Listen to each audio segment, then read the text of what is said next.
ഇപ്പോൾ സുപ്രീം കോടതി അഭിഭാഷകൻ ശ്രീ എം.ആർ. അഭിലാഷ് ടെലിഫോൺ ലൈനിൽ ചേരുകയാണ്. ശ്രീ എം.ആർ. അഭിലാഷ്, ഇതുവരെ ലഭ്യമായ വിവരങ്ങൾ എന്തൊക്കെയാണ്? ഇത് ആരുടെ വിജയമായിട്ട് ഇപ്പോൾ കണക്കാക്കാം? ഞാൻ കോടതിയിലാണ് മഞ്ജുഷ. കോടതിയിൽ ഞാൻ ഹാജരായിരുന്നില്ല. അറിയാൻ കഴിഞ്ഞതനുസരിച്ച് ഒരു പാർലമെന്റ് എനാക്ട് ചെയ്ത ഒരു നിയമത്തിന് സ്റ്റേ സുപ്രീം കോടതി ഉത്തരവാക്കുക എന്ന് പറയുന്നത് ഒരു വലിയ കാര്യം തന്നെയാണ്.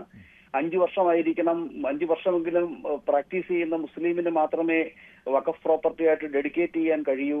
അതുപോലെ തന്നെ കളക്ടർക്ക് ഇത്തരത്തിലുള്ള തീരുമാനങ്ങൾ എടുക്കുവാനുള്ള അധികാരം കൊടുക്കുക, ഇത്തരത്തിലുള്ള നിർണായകമായിട്ടുള്ള പ്രൊവിഷൻസ് സ്റ്റേ ചെയ്തിരിക്കുന്നു എന്നത് തന്നെ വഖഫ് നിയമത്തെ സംബന്ധിച്ച് പൂർണ്ണമായിട്ടും കോടതിയെ ബോധ്യപ്പെടുത്തുവാൻ കഴിഞ്ഞിട്ടില്ല എന്നതോ ഭരണഘടനാ വിരുദ്ധമെന്ന് കോടതിക്ക് തോന്നിയ പ്രൊവിഷൻസ് തൽക്കാലത്തേക്കെങ്കിലും അവിടെ അതിനകത്തുണ്ട് എന്നുള്ളത് സംബന്ധിച്ച് കോടതിയുടെ തീരുമാനമാണ് അവിടെ പ്രകടമായിരിക്കുന്നത്. വളരെ വലിയൊരു തീരുമാനം തന്നെയാണ്. പാർലമെന്റ് എനാക്ട് ചെയ്ത നിയമത്തിലെ പ്രൊവിഷൻസ്, ചില പ്രൊവിഷൻസ് കോടതി സ്റ്റേ ചെയ്യുക എന്ന് പറഞ്ഞു കഴിഞ്ഞാൽ വളരെ അസാധാരണമാണ്. വളരെ ശക്തമായിട്ടുള്ള തീരുമാനമാണ് കോടതിയുടെ ഭാഗത്ത് നിന്ന് വന്നിരിക്കുന്നത്. 5 വർഷമെങ്കിലും മുസ്ലിമായി പ്രാക്ടീസ് ചെയ്തെങ്കിൽ മാത്രമേ വഖഫ് പ്രോപ്പർട്ടി ഡെഡിക്കേറ്റ് ചെയ്യാൻ കഴിയൂ എന്ന് പറഞ്ഞു കഴിഞ്ഞാൽ 5 വർഷത്തിനുള്ളിൽ ഒരാൾ കൺവേർട്ട് ചെയ്യപ്പെട്ടിട്ടുണ്ടെങ്കിൽ അല്ലെങ്കിൽ ഇസ്ലാം മതം സ്വീകരിച്ചിട്ടുണ്ടെങ്കിൽ അയാളുടെ അവകാശങ്ങളെ അത് ലംഘിക്കുന്നതിന് തുല്യമല്ലേ? അപ്പൊ അത്തരത്തിൽ വളരെ ഗൗരവമുള്ള ചില പ്രൊവിഷൻസ് ആണ് സ്റ്റേ ചെയ്തിരിക്കുന്നത്. പക്ഷെ കോടതിക്ക് വിശദമായിട്ട് കേസ് കേൾക്കുമ്പോൾ പാർട്ടികൾക്ക് അവരുടെ കാഴ്ചപ്പാടുകൾ ഉന്നയിക്കുവാനുള്ള അവസരം കിട്ടുന്നുണ്ടാവും. സ്റ്റേ എന്ന് പറയുന്നത് ഇപ്പോൾ വലിയൊരു സ്റ്റെപ്പ് തന്നെയാണ് സുപ്രീം കോടതിയുടെ ഭാഗത്തു നിന്നുണ്ടായിരിക്കുന്നത്. ഇതിനകത്ത് മറ്റൊരു കാര്യം എന്ന് പറയുന്നത്, ഇപ്പോൾ ഈ അന്വേഷണം നടക്കാൻ പാടില്ല എന്ന് പറയുന്നുണ്ടോ? അങ്ങനെ ഇല്ലല്ലോ അല്ലേ? ഈ ഒരു വ്യവസ്ഥ കംപ്ലീറ്റ് ആയിട്ട് മാറ്റുന്നു എന്ന് പറയുമ്പോൾ സെക്ഷൻ 3 പറയുന്ന പ്രകാരം ഈ അന്വേഷണം നടക്കുന്ന സമയത്ത് വഖഫ് ഭൂമി അല്ല എന്ന് നോട്ടിഫൈ ചെയ്യണം. എന്നിട്ട് പിന്നെ അന്വേഷണം തീരുന്ന മുറയ്ക്ക് ഇത് വഖഫാണോ വഖഫ് അല്ലയോ എന്ന് തീരുമാനിക്കാൻ പറ്റുകയുള്ളൂ എന്ന്. ഇതാണല്ലോ ഏറ്റവും കൂടുതൽ എതിർക്കപ്പെട്ട ഒരു കാര്യം. അപ്പോൾ ഈ വ്യവസ്ഥ എടുത്തു കളയുന്നു എന്ന് പറയുമ്പോൾ അന്വേഷണമേ നടക്കാൻ പാടില്ല എന്നില്ലല്ലോ അല്ലേ?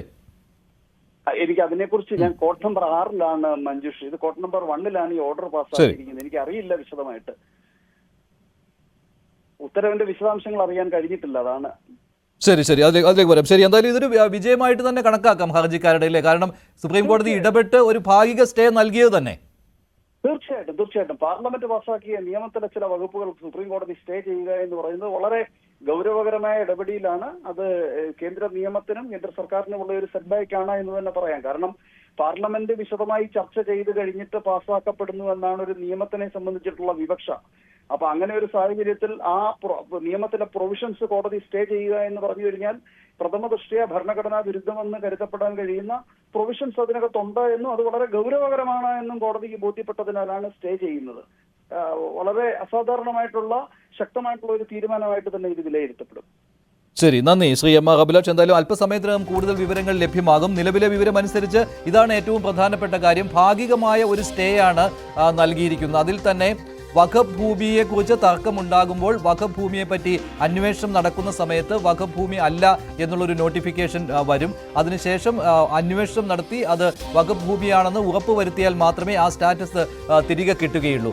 അതായിരുന്നു വ്യവസ്ഥ. അമെൻമെന്റ് ആക്ടിലെ പ്രധാനപ്പെട്ട ഒരു വ്യവസ്ഥയായിരുന്നു. ആ വ്യവസ്ഥയ്ക്കാണ് ഇപ്പോൾ സുപ്രീം കോടതി സ്റ്റേ നൽകിയിരിക്കുന്നത്. അതേപോലെ തന്നെ 5 വർഷം ഇസ്ലാം മതം വിശ്വസിച്ചിരുന്ന ഒരാൾക്ക് മാത്രമേ, ഇസ്ലാം പ്രാക്ടീസ് ചെയ്ത ഒരാൾക്ക് മാത്രമേ വഖഫായി ഭൂമി നൽകാൻ പറ്റുകയുള്ളൂ എന്നുള്ള കാര്യം, അതിലും സുപ്രീം കോടതി ഇപ്പോൾ സ്റ്റേ നൽകിയിരിക്കുകയാണ്. ചട്ടങ്ങൾ രൂപീകരിക്കുമ്പോൾ എങ്ങനെയാണ് ഇത്തരത്തിലുള്ളൊരു വ്യവസ്ഥയിലേക്ക് സർക്കാർ പോകുക എന്നതുകൂടി നിരീക്ഷിക്കുമെന്നും സുപ്രീം കോടതി പറഞ്ഞിട്ടുണ്ട്. രാകേഷ്, മറ്റു വിവരങ്ങൾ കിട്ടുന്നുണ്ടോ? പൂർണ്ണമായിട്ടും ഹർജിക്കാർ ഇപ്പോൾ തൃപ്തി പ്രകടിപ്പിച്ചിട്ടുമുണ്ടല്ലോ അല്ലേ? ഇത് ഈ വഖഫ് ഭൂമി അന്വേഷണ ഘട്ടത്തിൽ വഖഫ് ഭൂമി അല്ലാതാകുന്നില്ല എന്നുള്ള ഒരു തീരുമാനം വന്നതോടെ മറ്റു പ്രധാനപ്പെട്ട ഒന്ന്, ഈ ബോർഡുകളുടെ അമുസ്ലിങ്ങളുടെ പ്രാതിനിധ്യം സംബന്ധിച്ചാണ് സുപ്രീം കോടതിയുടെ ഭാഗത്തുനിന്നൊരു നിർദ്ദേശം വന്നിട്ടുള്ളത്. അതായത് അമുസ്ലിങ്ങളായ അംഗങ്ങൾ അത് 3-ൽ കൂടുതൽ പാടില്ല എന്ന നിർദ്ദേശമാണ് ഇപ്പോൾ സുപ്രീം കോടതി നൽകിയിരിക്കുന്നത്. അതായത് സംസ്ഥാന വഖഫ് ബോർഡുകളിൽ പരമാവധി അമുസ്ലിങ്ങളായ അംഗങ്ങളുടെ അംഗബലം അത് 3 ആകണമെന്നാണ് കോടതി പറഞ്ഞിരിക്കുന്നത്. കാരണം 11 അംഗ ബോർഡാണ്. അതിൽ 3 പേർ മാത്രമേ അമുസ്ലിങ്ങൾ പാടുള്ളൂ എന്ന് കോടതി സൂചിപ്പിച്ചിട്ടുണ്ട്.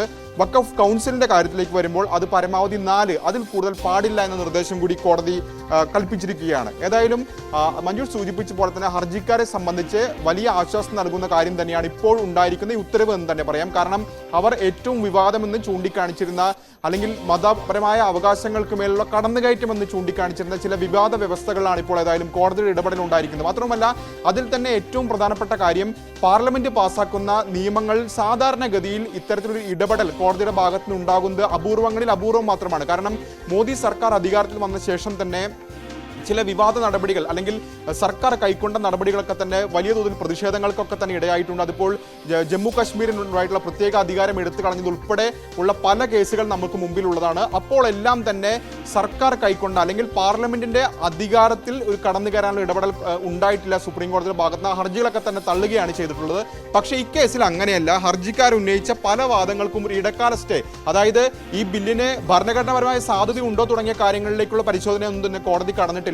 പക്ഷേ നിലവിൽ ഒരു സ്റ്റേക്ക് സമാനമായ ഒരു സ്വഭാവമാണ് കഴിഞ്ഞ ദിവസങ്ങളിലൊക്കെ തന്നെ ഉണ്ടായിരുന്നെങ്കിൽ ഇപ്പോൾ ഒരു ഇടക്കാല ഉത്തരവ് പുറപ്പെടുവിക്കുമ്പോൾ പോലും ആ ബില്ലിലെ ചില വ്യവസ്ഥകളിൽ കോടതി ഏതായാലും സ്റ്റേ അനുവദിക്കുകയാണ്. അതിൽ തന്നെ വഖഫ് സ്വത്ത്, സർക്കാർ സ്വത്ത് കയ്യേറിയിട്ടുണ്ടെന്ന് നിർണ്ണയിക്കാൻ അല്ലെങ്കിൽ ആ ഉദ്യോഗസ്ഥന് അധികാരം നൽകുന്ന വ്യവസ്ഥ, അതാണ് ഇപ്പോൾ സ്വാഭാവികമായും സുപ്രീം കോടതി സ്റ്റേ ചെയ്തിരിക്കുന്നത്. മറ്റൊന്ന് ഈ വഖഫിന്റെ സംബന്ധിച്ച്, അതായത് ഒരാൾക്ക് 5 വർഷം മാത്രം ഇസ്ലാം അനുഷ്ഠിച്ചാൽ മാത്രമേ വഖഫ് നൽകാൻ കഴിയൂ തുടങ്ങിയ കാര്യങ്ങളിലൊക്കെ തന്നെ അതും വലിയ രീതിയിൽ ചോദ്യം ചെയ്യപ്പെട്ടതാണ്. അത്തരം വ്യവസ്ഥകളിൽ കോടതി ഇടപെടൽ ഉണ്ടായിരിക്കുന്നു, സ്റ്റേ ഉണ്ടായിരിക്കുന്നു എന്നത് ഹർജിക്കാരെ സംബന്ധിച്ച് വലിയ ആശ്വാസം നൽകുന്ന കാര്യമാണ്. ഹർജിക്കാർക്ക് ആശ്വാസം നൽകുന്ന കാര്യമാണ് ഇപ്പോൾ സുപ്രീം കോടതിയിൽ നിന്ന് വരുന്നത്. നിയമത്തിലെ ചില വ്യവസ്ഥകൾ സ്റ്റേ ചെയ്തു. അത് ഹർജിക്കാർ വളരെ ശക്തമായിട്ട് ആവശ്യപ്പെട്ടിരുന്ന വ്യവസ്ഥ കൂടിയാണ്. അത് വഖഫ് നിയമത്തിന് എതിരായിട്ടുള്ളതാണ്. വഖഫ് ഭേദഗതി നിയമത്തിൽ വന്നിട്ടുള്ളത്.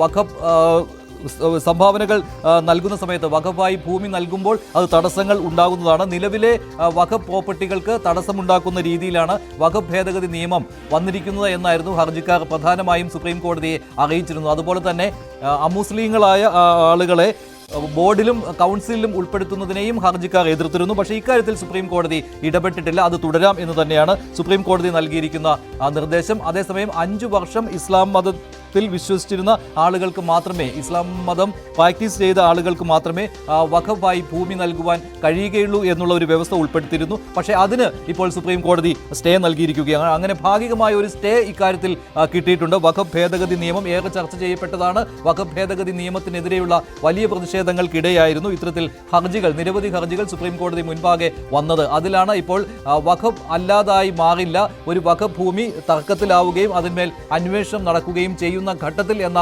സുപ്രധാനമായ ഒരു വ്യവസ്ഥ സുപ്രീം കോടതി സ്റ്റേ ചെയ്തിരിക്കുകയാണ്. ഇത് വരുന്നതോടുകൂടി ഒരു വഖഫ് ഭൂമിയിൽ അവകാശവാദം ഉന്നയിക്കുകയും അതിന്മേൽ ഒരു അന്വേഷണം വരികയും ചെയ്യുന്ന ഒരു ഘട്ടം ഉണ്ടായാൽ പോലും ആ ഘട്ടത്തിൽ ആ ഭൂമി വഖഫ് ഭൂമിയായി തുടരും എന്ന് തന്നെയാണ്. അതായത് അവിടെ ഒരു വഖഫ് ഭൂമി അല്ലാതായി മാറുന്നില്ല. ആ ഡിസ്പ്യൂട്ട് അങ്ങനെ തന്നെ നിൽക്കുകയും അതിന്മേൽ ഒരു അന്വേഷണം നടക്കുകയും ചെയ്യും. അപ്പോൾ അന്വേഷണം തീരുന്ന ഘട്ടത്തിൽ അത് വഖഫ് ഭൂമി അല്ല എന്ന് ബോധ്യപ്പെട്ടാൽ വഖഫ് ഭൂമി അല്ലാതായി മാറും. ഇങ്ങനെയാണ് ഇപ്പോഴത്തെ സുപ്രീം കോടതി വിധി അനുസരിച്ച് അതിനെ വ്യാഖ്യാനിക്കാൻ കഴിയുക. അതല്ലാതെ ഒരു ഭൂമിയിൽ തർക്കമുണ്ടാവുകയും ആ ഭൂമിയിൽ അന്വേഷണം നടക്കുകയും, അത് കളക്ടറാണ് ആ ഒരു അന്വേഷണം നടത്തേണ്ടത്, ആ സമയത്ത് തന്നെ അത് വഖഫ് ഭൂമി അല്ല എന്ന് നോട്ടിഫൈ ചെയ്യണമെന്ന് നിയമ ഭേദഗതിയിൽ പറഞ്ഞിരുന്നു. പക്ഷേ അത് സുപ്രീം കോടതി അംഗീകരിച്ചിട്ടില്ല. അത് ഭരണഘടനയ്ക്കെതിരാണ് എന്നുള്ള ഒരു നിർദ്ദേശമാണ് സുപ്രീം കോടതി നൽകിയിരിക്കുന്നത്. രാകേഷ്, മറ്റു വിവരങ്ങൾ വരുന്നുണ്ടോ? ഹർജിക്കാരുടെ അഭിഭാഷകർ ഇപ്പോൾ എന്താണ് പറയുന്നത്? ഏതായാലും വിധിയിൽ സന്തോഷം പ്രകടിപ്പിക്കുകയാണ് പ്രത്യേകിച്ച് ഹർജിക്കാർ. ഏതാണ്ട് 100-ലധികം ഹർജികൾ ഇതുമായി ബന്ധപ്പെട്ടുകൊണ്ട് ഫയൽ ചെയ്തിരുന്നു. കേരളത്തിൽ നിന്ന് അടക്കം ഹർജികളുണ്ടായിരുന്നു. സമസ്ത ഹർജി നൽകിയിരുന്നു. അങ്ങനെ വിവിധ കക്ഷികൾ ഹർജി നൽകിയിരുന്നു. ഇപ്പോൾ ഏതായാലും 5 വർഷം വിശ്വാസിയായാലേ വഖഫ് അനുഷ്ഠിക്കാൻ കഴിയൂ തുടങ്ങിയ വിവാദ വ്യവസ്ഥകൾ സ്റ്റേ ചെയ്തതിൽ അല്ലെങ്കിൽ അത്തരമൊരു ഇടപെടൽ സുപ്രീം കോടതിയുടെ ഭാഗത്തുനിന്നുണ്ടായതിൽ ഏതായാലും അഭിഭാഷകരുടെ ഭാഗത്തുനിന്നൊക്കെ തന്നെ പ്രതികരണം വന്നിട്ടുണ്ട്. ഹർജിക്കാരുടെ